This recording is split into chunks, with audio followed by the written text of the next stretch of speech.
Me dit dans l'oreille, on va direct sur Héloïse. Donc allons-y. Ce sont des termes techniques. Bien sûr. Et Héloïse. Mon Dieu, pardonnez-nous ceux qui nous écoutaient. J'aime la formule. Héloïse, vous venez ce matin avec un petit coup de cœur. C'est encore un thriller chez les ultra riches. Eh oui, mais on change pas une équipe qui gagne. Quand la mayonnaise prend, on ne rajoute pas d'huile. Quand le soufflet monte, on n'ouvre pas le four. Je peux continuer comme Merci ça. Maïté. J'ai cherché. Hein. Pas mal. Bon, les séries à suspense avec... Excusez-la. Hein, Oui, pardon. C'est ce qui lui a pris le plus de temps dans sa chronique à décrire ça. On n'a pas tous votre plume. Hein. Mais quand la crème se renverse, on fait plus rien. Oui, exactement. Bien sûr. Pour tout ça, pour dire que les séries à suspense avec des millionnaires frappadingues qui s'entretuent, ça pousse comme des champignons sur les plateformes. Toutes ne se valent pas, mais il y a eu quelques bons crus quand même. Je vous avais parlé d'un couple parfait avec Génial. Nicole Kidman, de Girlfriend avec Robin Wright, ou évidemment l'excellent White Lotus. Et la série dont je vous parle aujourd'hui, c'est pile un bon mélange de tout ça. La série s'appelle Malice. Alors là, comme ça a l'air tout mignon, voire cucu. Mais est-ce que vous savez ce que veut dire malice en anglais? Non. C'est la méchanceté, Oui, la malveillance. La La malveillance. malveillance. Tenez un exemple.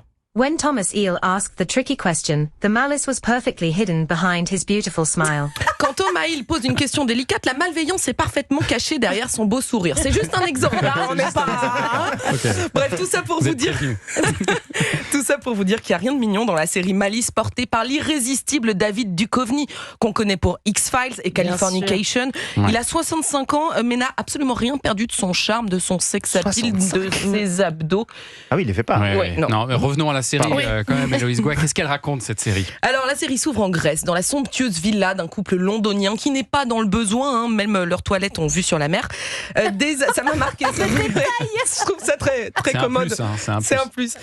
Et des amis du couple débarquent dans cette maison de vacances avec un certain Adam. C'est un jeune homme au père qui a vraiment tout pour plaire. Il cuisine. Il joue avec les enfants. Ce que t'as fait pour les enfants aujourd'hui, c'était super. Tu devrais venir chez nous. Ce serait génial. Merci de m'avoir permis d'entrer dans vos vies. Le loup est dans la bergerie. Je répète, le sociopathe sadique est dans la bergerie. Oui, parce que ça y est, le couple richissime l'adopte. Ils emmènent Adam chez eux à Londres. Et pourtant, dès le premier épisode, on comprend que cet homme à la gueule d'ange a une drôle d'idée derrière la tête. Déjà, il s'applique à évincer la nounou de la maison en l'empoisonnant, tout simplement. Et puis, au fil des épisodes, il déborde d'imagination pour qu'on ait envie de lui jeter plein de tomates, voire des couteaux bien aiguisés. Il y a quelque chose qui cloche avec lui. Il est tout le temps à rôder dans les parages. Une plainte vient d'être officiellement déposée contre toi au sujet d'une série de mails que tu aurais envoyés. Je n'ai envoyé aucun mail. Il y a un truc qui bouge dans le coffre. Eh oui, le piège macabre du jeune Nani semble parfaitement se refermer sur la famille qui l'accueille. Alors, même si tout n'est pas révolutionnaire dans cette série, qui revisite tout de même le thème classique du parasite qui s'introduit dans une famille, ça reste un thriller domestique ultra efficace comme on les aime, Anissa. C'est rythmé avec Génial. un suspense redoutable. Et je ne l'ai pas précisé, mais cette série est britannique, ce qui devrait vous suffire comme argument. Bien Ça sûr. joue. Et cette fiction, c'est aussi l'occasion de constater que les ultra riches ne sont pas plus heureux que nous. Ça, c'est pour le côté White Lotus, parce que vous verrez, les personnages sont tous bourrés de névrose et c'est assez jouissif.